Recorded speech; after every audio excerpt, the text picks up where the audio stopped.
All right. Well, let's go ahead and get started. So, good morning, everybody. Thank you for being here today for our cybersecurity executive briefing. My name is Clayton Dillard, and I am the CEO of Legion CyberWorks, and we are a cybersecurity services provider based out of North Carolina. And I'm joined today by Darren Swan, co-founder and VP of Sales at Total. And Total is one of our alliance partners, and we use their platform and their MXDR services to help our customers meet their security and compliance needs. If you think of any questions throughout the presentation, please feel free to drop those in the Q&A section, and we'll get into those after the slideshow. So with that, let's go ahead and hop right in. So make a couple of quick introductions, just introduce Darren and I, let you know who we are. We'll focus on the new reality of cyber risk and how that relates and translates into business risk. We'll talk a little bit about what we think is happening, what's coming around the corner. We also want to make sure that we kind of educate everybody in terms of the adaptive security advantage of the Total platform, and then we'll kind of open it up to Q&A. So who am I? My name is Clayton Dillard, CEO, Legion CyberWorks. I guess I started my career back in 1996. And over the course of the last almost 30 years, I've worked for small companies, really, really large companies. And I've been very fortunate to have some excellent experiences, some really good mentors, and worked with some phenomenal teams. And that, kind of culminated in me starting this business back in 2016 after spending about 13 years running the cyber and IT department at a fintech company based out of New York. So I'm pretty passionate about cybersecurity. Our entire mission is to bring cybersecurity and compliance solutions to SMBs and help them protect themselves against cyber threats. So Darren, you want to say a little bit about yourself, sir? Yeah, for sure. Thanks, Clay. Darren Swan here, and yeah, helping small, medium-sized business has been my passion for my entire career. I've worked at HP, at Dell Computers for a long time. I've run my own businesses, but it was always about helping Main Street, helping our friends, our families, our neighbors, the businesses that we all care about, know and love and support, and doing everything we can to help their success. And it's been a beacon of my whole focus in my career is how can we help small business, small, medium-sized businesses. A lot of times they're underserved, they're underhelped. You're on your own, but we have a helping hand, and that's part of our conversation today. Is really kind of guide you on the reality of what's happening out there in the market, not to scare you, not to fear doom and gloom you, but really to kind of read you into reality, because we're definitely not seeing a lot of those details the way we need to for your business size, for your business type. So we're going to help provide some of that education. Absolutely. Yeah, thanks, Darren. All right, so let's jump right in. So when we talk about cybersecurity as a core business value, Darren, I mean, really, it kind of comes down to these days keeping the doors open for business and keeping the lights on. Ultimately, right? So, I mean, we've all kind of evolved with the kind of adapting of new technologies coming in, right, to the business, and everyone has a lot of technology up to here, right? We all are well equipped with systems and data and cloud services and infrastructure and machines and all that great stuff. And, I think we do a pretty good job at making sure those always stay on and those always work. The big challenge now is around security. How do we keep the doors open for business? Small business are an aggressive target for threat actors. They really are, because it's easy pickings for them. They can spend and invest a lot of time and energy going after the big guys, where we do see the headlines in the news and media all the time, and we get those letters in the mail. Oh, I'm sorry, your data's been compromised, right?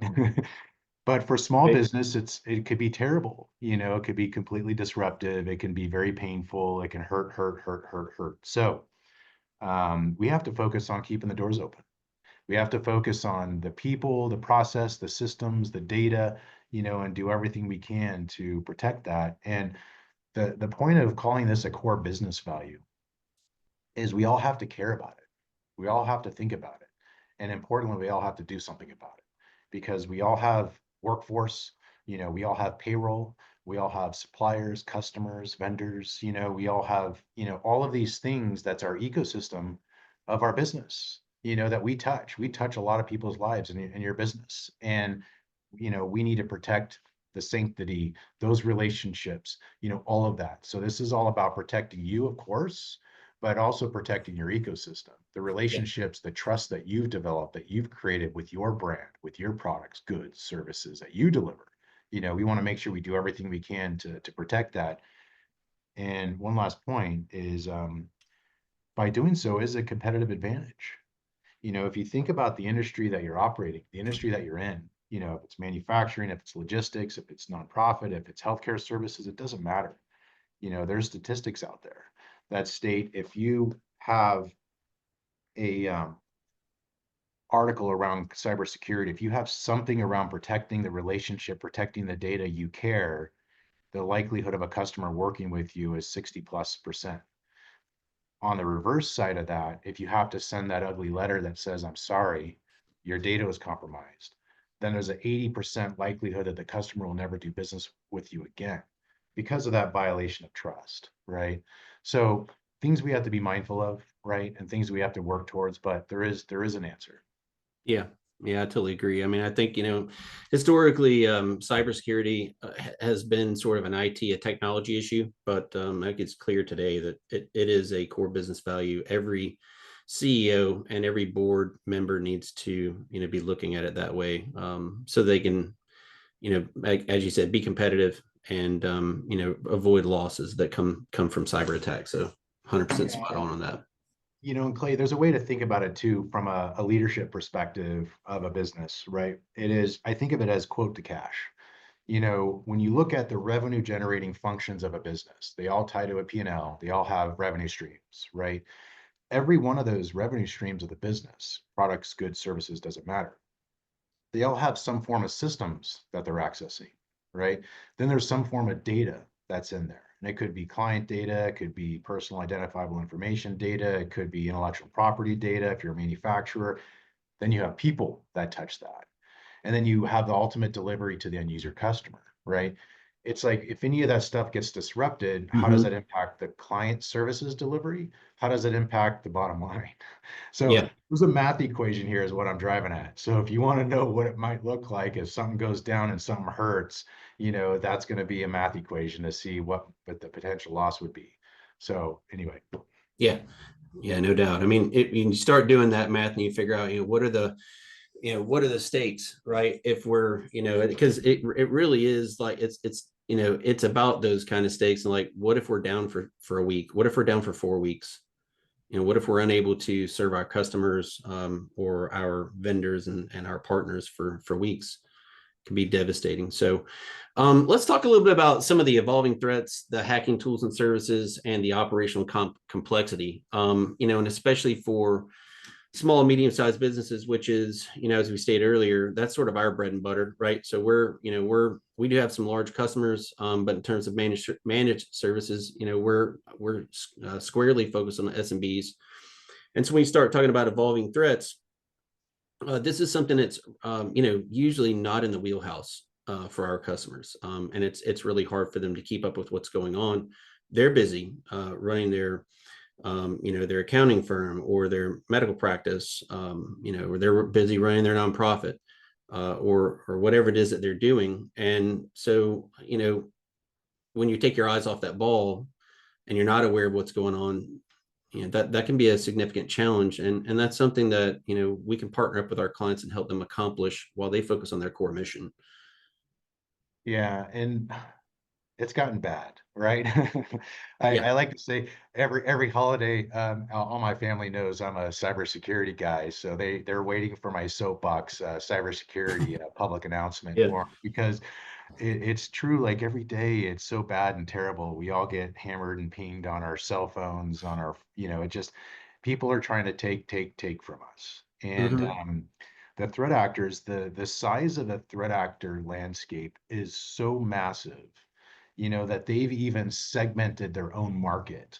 Right. third largest GDP in the world is threat actors, right? And so they've created secondary markets. They've created a specialization of the different stages of a security breach that someone does. From people that will go and steal credentials, that's it. They'll just go Hmm. ahead and, fish you or fish a partner to get you Yeah. to how they have somebody will work on exfilling and stealing data, and then you have somebody else that's going to go ahead and do the ransoming and do the extortion and do the other things. And each one has its own specialty, and there is as a service products out there. So very much like the way we all buy, products, goods, and services on the internet, there's a dark, ugly, evil market, let's call it, Right. that is buying and selling access and buying and selling services to make money off of Yeah. all of us. Yeah, sure. So, March 12, the CISA, the government organization that heads up our cybersecurity, they released an advisory on a kind of ransomware called Medusa, and they were pointing out some of the things that you're talking about. So, there's this thing called ransomware as a service. So it's basically a platform, kind of like logging into Microsoft 365, right? It makes it super duper easy for anybody to be able to generate a ransomware campaign and then go through the process of monetizing it, distributing it, and then going through the entire process. And of course, like you were saying, there's these initial access brokers. These are the folks in the attack chain that are out there fishing for credentials. They get all these usernames and passwords, and they're providing that within this business model in the underground, this underground business model. And so, that's one of those things that it's daunting for SMBs, because without the right capabilities and without the right partnerships, it's hard for SMBs to get in front of this and to understand and prevent these kinds of things from happening to them. So And it's gonna get scarier. Sorry. yes, No, we haven't even, I mean, I don't know, we saw on LinkedIn yesterday the cat at McDonald's, right? It's like making fries and burgers and I missed AI, that one. the intro of right, the introduction of AI, right? And Yeah. just what that's going to do with nuclear powered data centers with quantum computing is Hmm. frightening, sci-fi future that is going to be near us, very, very near, unfortunately. The other thing, Clay, is there's a very large market for cybersecurity products and services for a very good reason, right? Um, we'll go into some of those numbers in a second, but there are 7,000 cybersecurity products and services out there. 7,000, Yeah. right? That's insane amount. So everyone's trying to plug a hole and fill a gap. And what that's done with all these magic tools for security is it's created fragmentation, it's created silos. And what we need to do is focus on the overarching security strategy. It's less about the tools, it's about the effectiveness of the security strategy, right? That's what matters most. Are we keeping that knife edge sharp, on identifying and stopping bad things from happening? Are we doing things to prevent bad things from happening in the first place, right?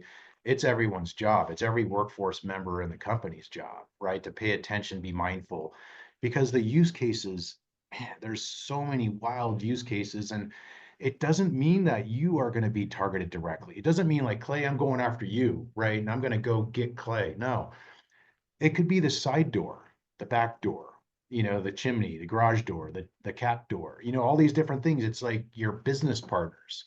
Because Yep. as we work on, for example, we're working on this deck together, and then all of a sudden you get a deck and you're like, why do I have to put in my Microsoft credentials again?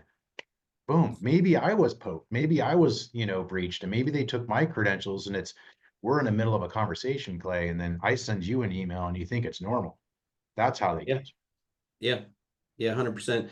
And, I mean, that kind of, highlights, one of the unfortunate truths about cybersecurity. And it's something that I think we're going to get better at, but something we may never totally conquer is the human psychology element of it. But, that's one of those things that, as a cybersecurity company, we're constantly, beating that drum with our clients, and trying to help them understand by awareness training, by phishing them, simulated phishing them, and all these other sorts of things to try to raise that level of awareness and You have to, get you people all on have to board. be mindful of it, 100%. Um, cool. I mean, there's so many different use cases and stories around it, but we'll cover some of those. Yeah, absolutely. So let's talk about some of the, some of the realities, right? Well, the current situation here. I mean, there's, like you were saying earlier, any, do some grokking, do some Googling. The stats are out there everywhere. Um, you know, the projected damages by threat actors, it's huge. And we're all sort of swimming in the same ocean, right?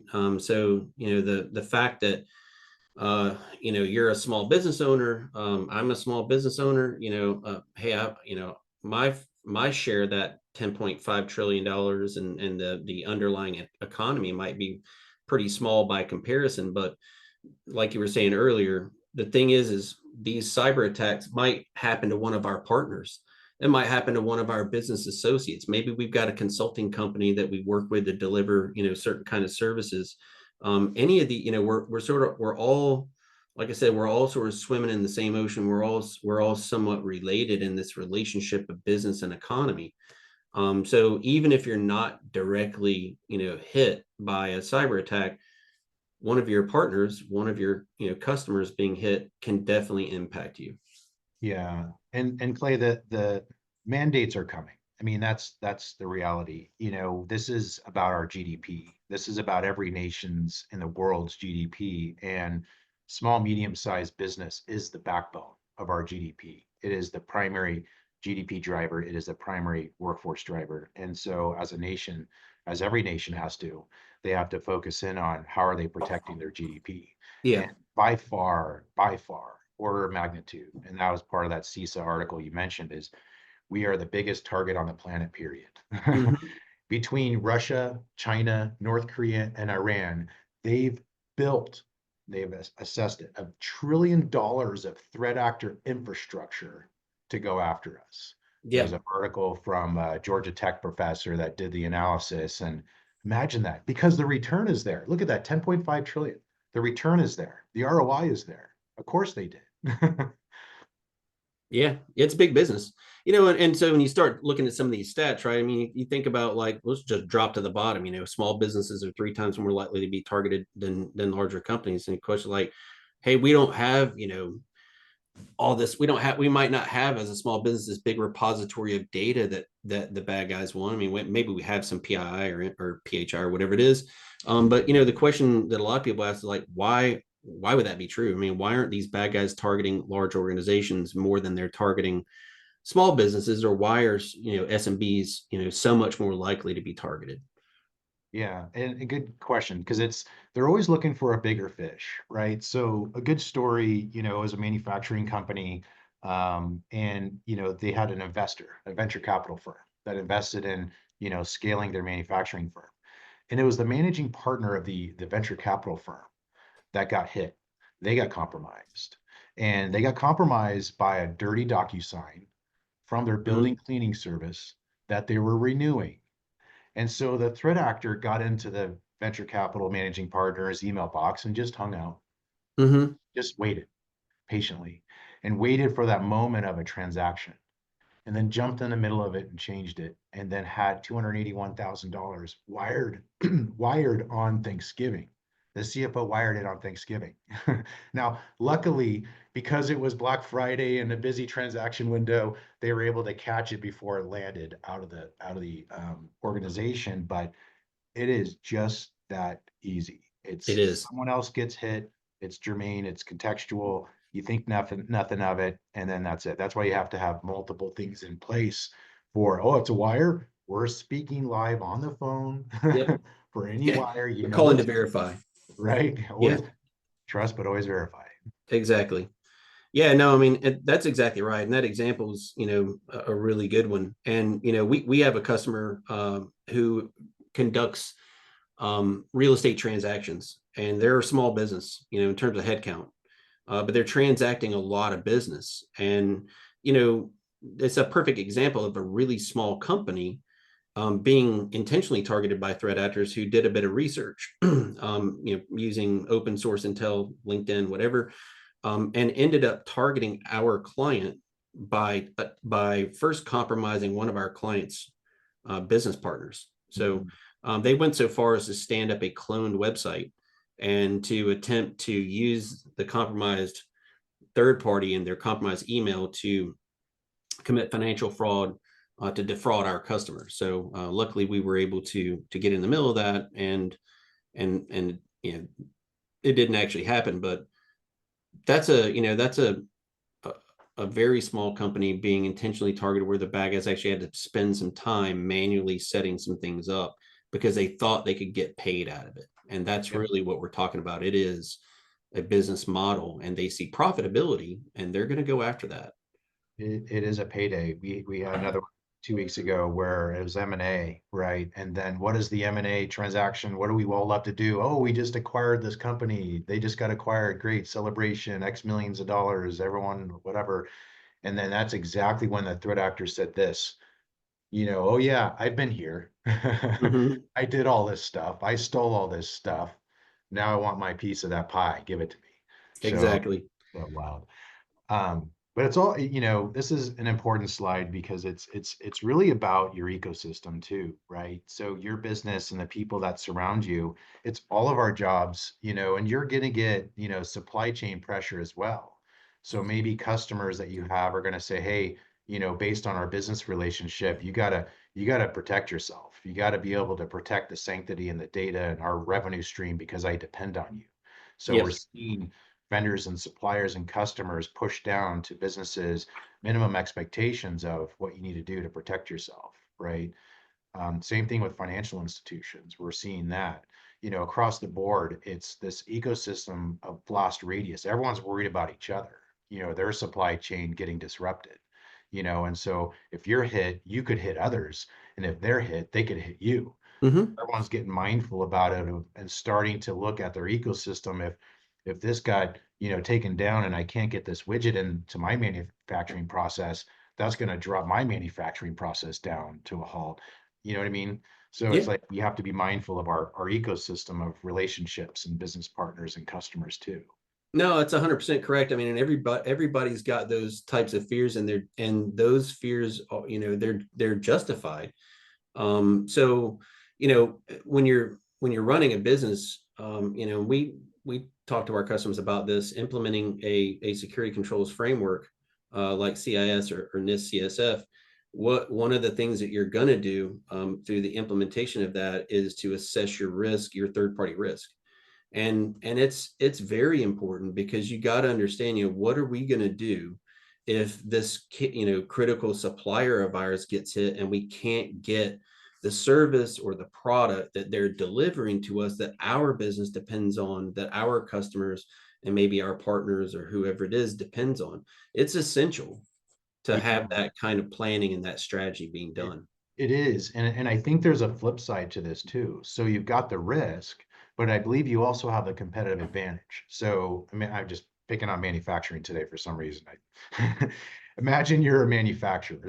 There's some data sets for, auto dealerships and other verticals, but manufacturing specifically. Imagine if you're a manufacturer and you get hit. What are the other manufacturers going to do? They're going to go call that customer once they learn about it and be like, hey, sorry, your production got halted and your intellectual property got stolen. Come on over. I'll get her done for you. Right. But then conversely, imagine if you're a manufacturer going for a bid, right? Yep. And you're going for a bid and you put in your executive summary. It's like, hey, I take securing our relationship, protecting our productivity, our business, and our production, and your intellectual property. I take it seriously. I do my best to protect us, right? Yeah. That's going to shine brighter than the rest of the manufacturers that are going to drop their proposals down because one cares, one's concerned, one's Hmm. doing something about it. Yeah. Yeah, no, it's huge. And then, so you not only do you have this sort of risk relationship, but when we start talking about, kind of focusing in on more of that and shedding more light on that, cyber risk is equals business risk. We start talking about these risks impacting your business strategy, your reputation, obviously the dollars and cents from a financial standpoint. You may have compliance obligations. And of course, being able to operate on a day-to-day basis is huge. You know, we're putting together some research on, and for picking on manufacturing too, but it's kind of looking at this PDF that we're kind of developing, and we're talking about the average downtime of 24 days when you get hit with a significant ransomware event. That's massive. I mean, whether you're manufacturing or in some other industry. Um, so, these are the different kinds of risks that we kind of need to be considering as, business leaders, as business owners, basically as stakeholders in the market and in the industry. Yeah. And I mean, there is an answer to this, right? As we build up. So there is an answer to what we can do about it, right? Because no one's going to do it for us, but we're here to help you do it. And Exactly. that is by having an adaptive security strategy. And what does that mean? It means keeping that knife edge sharp, because the threat actors are getting better and better, and we have to be getting better and better and fighting the good fight to keep them away. So to start, we have to prevent bad things from happening. Most importantly, we got to protect that device, right? Make sure no one puts any uglies and nasties on there, right? That can happen. But then the biggest thing is separating your business from the internet, right? That's where the bad stuff happens. The internet can reach you, then they can get you, right? We're going to make sure that doesn't happen. Microsoft ecosystem and your SaaS and cloud stuff, we want to make sure none of those things can be hit. That's the magic, right? Because if the Yep. internet can reach you, then they can take you and then they can hurt you. So we're going to separate that, make sure that's not possible. You get to still get out to the internet, but we could also make sure the workforce doesn't hit any bad, nasty places too. Then we need to watch everything. We need to threat hunt against everything. So we need to see everything that's going on, because it could be bad things on the inside. Someone downloading, someone deleting, someone stealing, someone destroying, somebody accessing something they probably shouldn't. We have to look on the inside to make sure bad things aren't happening, and we need to make sure that bad things aren't trying to get in from the outside. And then lastly is we need to take it down. So if we see the ugly, nasty thing happening, we have a team 24/7 just to knock it down and make sure it doesn't hurt the business.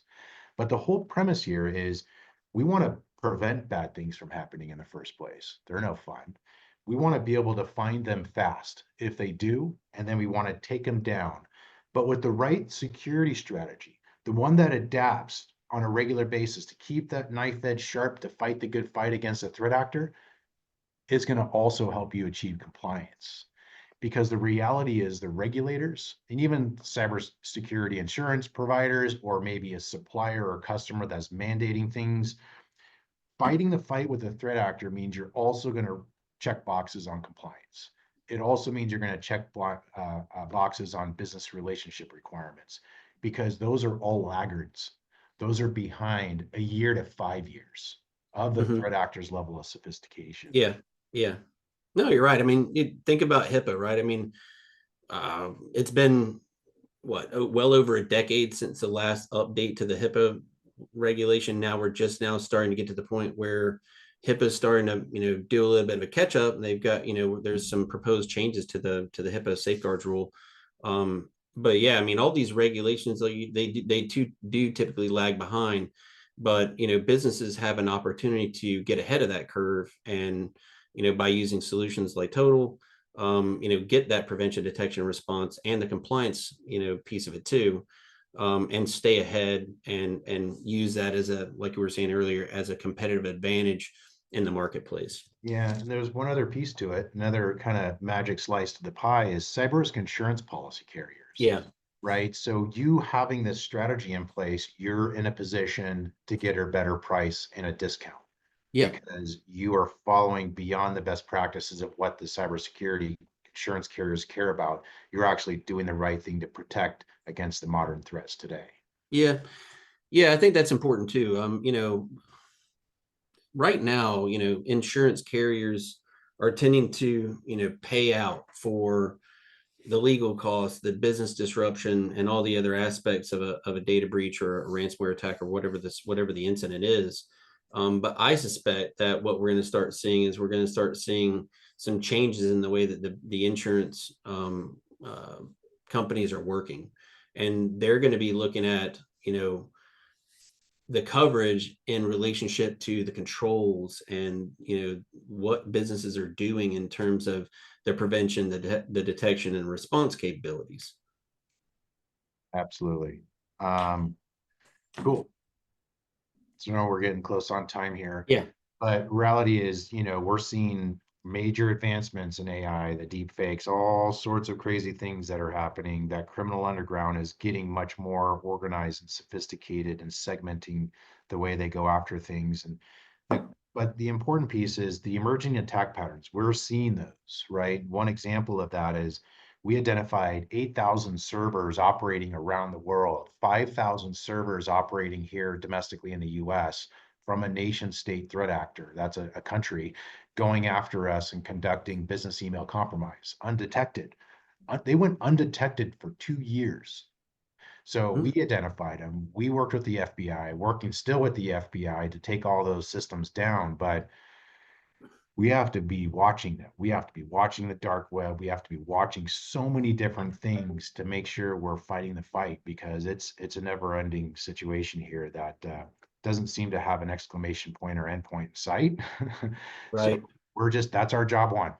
Yep. Everything we can to protect the business and to keep your doors open. That's the mission. All right. I guess, I think we've got some questions. If you want to, I think we've got some of those questions here. So you want to maybe hit some of these questions, see if we can kind of address some of those. Yeah. Yeah, I guess a common one I hear a lot is I hate MFA. Why do I have to MFA? MFA is a door lock, right? It's just like you're not going to leave your house, you're not going to leave your car, you're not going to leave anything without locking the door. It's just a simple thing mindful thing to be aware of is, it's just a simple lock. It doesn't mean it can't be picked, right? But if your door's locked, you're just reducing massively the likelihood of someone just walking on in. That's just the reality. It Yeah. doesn't mean you can't steal your MFA session tokens, which is a little piece that allows people to use and get access to things, to get the numbers on your phone or what have you. It doesn't mean that that's still not possible, but that takes some lock picking. That takes some effort. But if your door's just wide open, hey, very likelihood of your car being open downtown, is someone going to, get into the car? Very high. So just lock it. That's MFA. Yeah. Yeah. Another one is I've got cyber insurance, right? And I'm covered. So, yeah, and that may be true. And, we've definitely been kind of privy to some of the situations where that's happened, and cyber insurance has definitely come in. I mean, and paid for some or even all of the hard costs. But the thing about the insurance is you really can't use it to pay for the brand damage, the loss of trust, and those sort of softer costs that maybe aren't calculated. So, I think that insurance is a must. I mean, you got to have it, but let's not rely on it as that part of our cybersecurity strategy, because the trust and the brand damage, those are major aspects of any kind of cyber incident. Yeah, and there's a Deloitte and Touche article, I think it's like 44% that just don't get paid out, right? And the approach here that we described is it's objective, we can demonstrate the effectiveness through data. Because the reality is when, we have to be in front of a judge, a jury, and a court of law and defend and work with our customers to make sure we did everything we could to protect the business, we got the data to demonstrate that. Mm-hmm. Key thing. So as part of this, we have the evidence, the data, what happened, why it happened, how it happened, what did it do? Data is the most important aspect of, trying to understand and, demonstrate you did everything you could. Yeah. You want to hit another question before we wrap up? Yeah. I think just the big one, the training for employees, right? Just how important that is. We go through regular training, we get regular phishing attacks, internally, and they're contextual too, right? Very contextual. You just had a company-wide meeting And then all of a sudden there's an email that goes out right then to everybody. And then that's a good example because it's going to be contextual, because if somebody hits someone's box, it's going to be something that's relevant and timely to a conversation that's happening. What do you do for the education side? Yeah, that's key. I think educating employees is absolutely essential. I mean, you mentioned it earlier, and I just got one today. My family obviously knows what I do, and I get text messages or screenshots of text messages where, somebody's trying to collect, like an easy pass toll fee, right? Or there's just so many different ways that that the bad guys are trying to target the people within the organization. Training it's a pillar for it. It's table stakes cybersecurity control for sure. Cool. Awesome. Darren, thanks. Really appreciate you being a part of this discussion. Thank you everybody that joined in. Hope this was informative, hope it was helpful, and we'll be doing another one next quarter. Awesome. Thank you, Clay. Appreciate it. Thank you, everybody. Yeah. Have a great day. Have a great spring. Y'all too. Thank you.